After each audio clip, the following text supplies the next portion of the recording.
Nah, salah satu penyebab utama ya tentu ada banyak penyebab.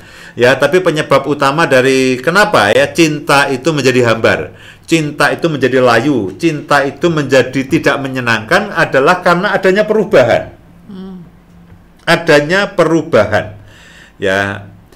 Yang pertama adalah begini, kita tidak menyadari bahwa ketika orang itu setelah menikah itu terjadi perubahan. Antara pacaran dengan menikah itu perubahannya itu sangat-sangat lain. Nah, ini dari si anu ya, dari sisi si orangnya, dari pacaran ke menikah. Situasi, suasana, lalu harapan-harapan pada waktu pacaran dengan setelah menikah itu situasinya berubah sama sekali. Dulu pada waktu kita pacaran, itu toleransi kita terhadap pacar kita itu tinggi sekali. Ya, pacar dengarkan itu, ya itu. Ya, pacar terlambat janjian terlambat 10 menit, seperempat jam. Itu, aduh sorry aku terlambat, oh nggak apa-apa. Menunggu itu menyenangkan. Itu pada waktu pacaran. Ya. Kemarin aku lihat dia jemput pulang Tika. kerja. Iya, pulang Tika itu jemput di depan itu berjam-jam ya nggak apa-apa. Besok kalau udah menikah. Nah, tapi begitu menikah, begitu mau pergi, istri terlambat sebentar hanya mau ngolesin lipstik aja. Itu bisa marah-marah. Ditinggal pergi ya, gara-gara hanya ini lipstiknya kurang tebel, mau ditebelin ya, itu kan butuh 1-2 menit. Nah, jadi perubahan situasi emosi kita antara pada waktu pacaran dan menikah itu berbeda sekali.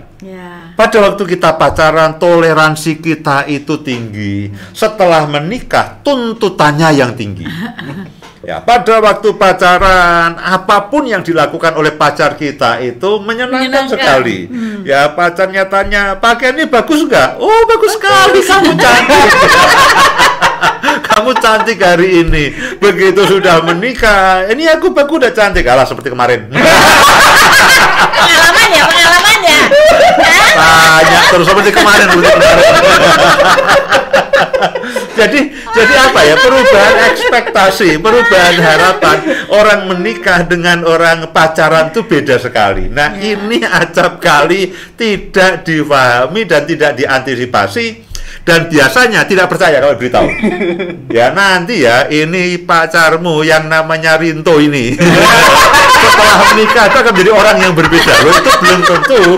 Tika itu percaya, itu belum tentu. Ya, belum tentu ya Tika itu percaya. Nanti Tika pada waktu kamu sudah menikah itu akan menjadi orang yang berbeda. Loh, itu tidak percaya. Saya dulu juga tidak percaya.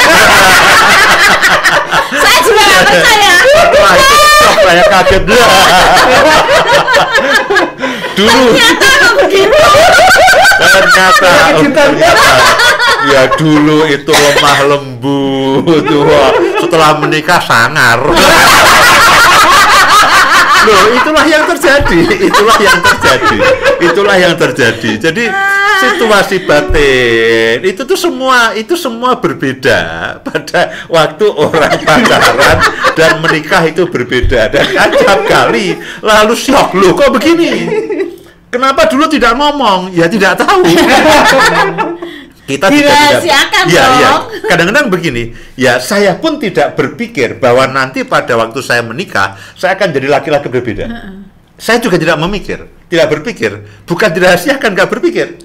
Ya, tapi kan memang dulu pada waktu pacaran kan kita mencoba meraihnya, mencoba mengambil hatinya. Sekarang udah dapat yang terbaik, ya mau melakukan yang terbaik semua. Ya, waduh, sekarang dulu pada waktu pacaran disuruh ngantar kemanapun mau. Dulu begitu ya aku ya. Sekarang suruh ngantar males lah. Suruh jemput sekarang males ya. Naik gokar aja. Lebih baik bayar 20.000. Ya kalau dulu ya pada waktu pacaran itu wah nunggu 2 jam itu terasa 2 menit. Sekarang boro-boro sekarang suruh nunggu 2 menit ya, ini uang naik naik gokar aja. Nah, itulah situasi yang berbeda. antara pada waktu pacaran dan menikah. Nah, ini mau tidak mau itulah yang terjadi. Kemudian apa lagi?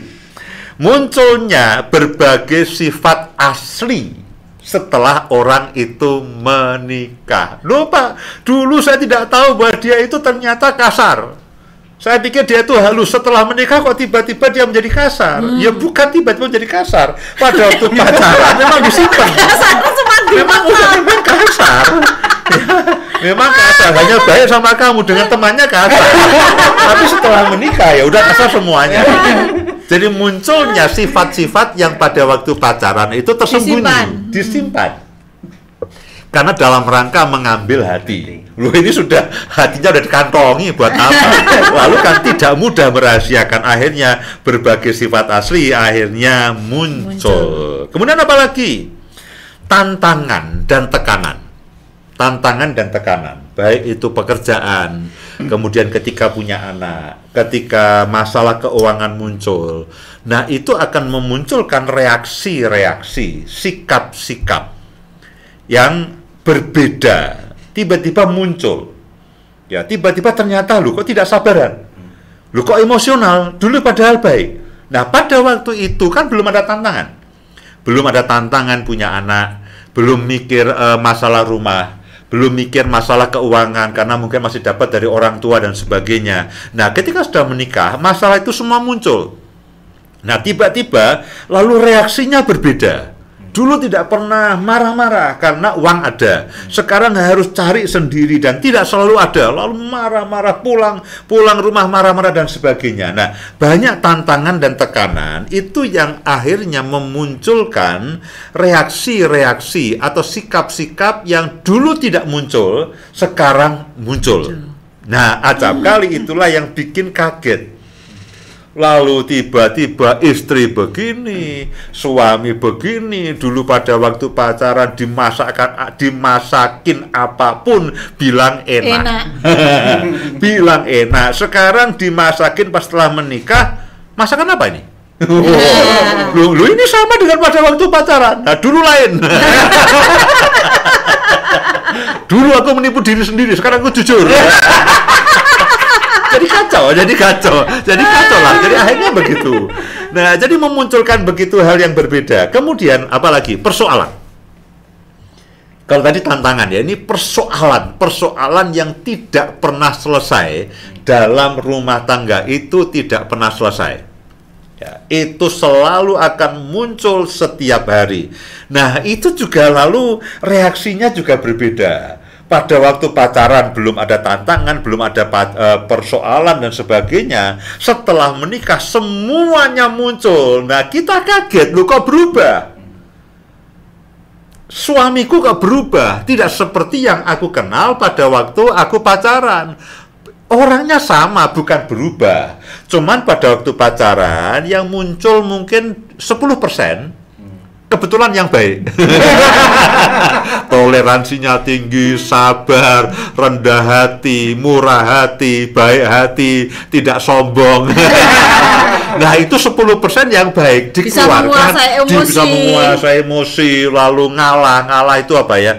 Ngalah, kalau ribut itu mengalah kepada pasangannya. Nah, itu semua muncul pada waktu pacaran. Nah, setelah menikah sisanya yang emosional, yang menang-menangan, yang tidak mau mengalah, tidak sabaran, itu muncul karena tekanan-tekanan masalah ini.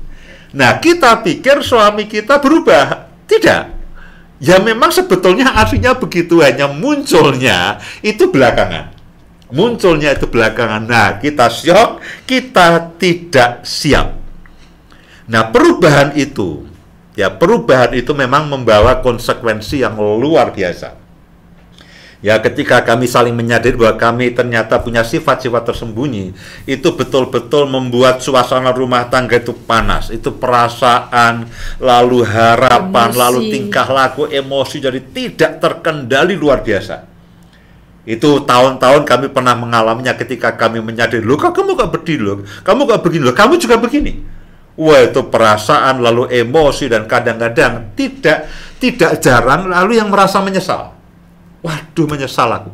Loh kenapa? Aku ternyata menikah dengan orang yang salah.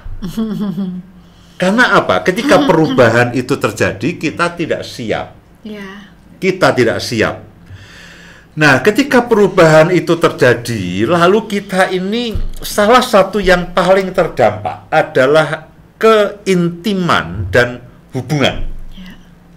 Dan ketika keintiman dan hubungan ini menjadi renggang, lalu, nah cinta itu kan identik dengan keintiman, salah satunya ya. Tentu cinta ada logikanya, tapi cinta itu yang paling membutuhkan apa namanya? Membutuhkan asupan keintiman itu paling banyak sebetulnya. Ya, supaya cinta kita itu bertumbuh dan berkembang dan terawat dengan baik, kita harus terus menjaga keintiman kita, hubungan kita dengan pasangan kita. Nah, padahal yang paling terdampak dari perubahan-perubahan tadi atau sikap-sikap baru yang muncul ketika keadaan berbeda, situasi berbeda, lalu tantangan berbeda, persoalan berbeda, itu yang paling terdampak adalah hubungan. Ya, adalah keintiman, adalah komunikasi yang intensif, komunikasi yang menerus antara suami dan istri itu yang paling terdampak. Dan cinta itu salah satu apa namanya asupan energinya adalah dengan keintiman.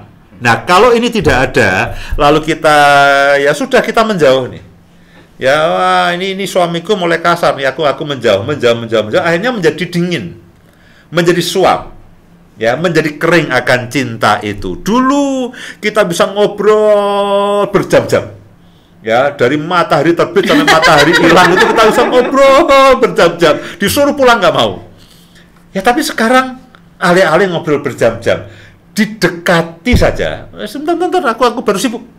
Loh, dulu ngobrol berjam-jam. Tapi sekarang didekati saja, minggir sebentar, aku baru sibuk ini ada urusan dan sebagainya. Cuman WA-an sama teman sekolah aja kok. Ya, dengan dengan grup-grup yang lainnya. Sekarang didekati saja, itu tidak mau. Jadi yang paling terdampak salah satunya adalah keintiman. Hubungan yang intens, hubungan yang karib, hubungan yang akrab antara suami dan istri, dan bahkan tidak jarang itu juga mempengaruhi hubungan yang intim dan akrab antara orang tua dan anak.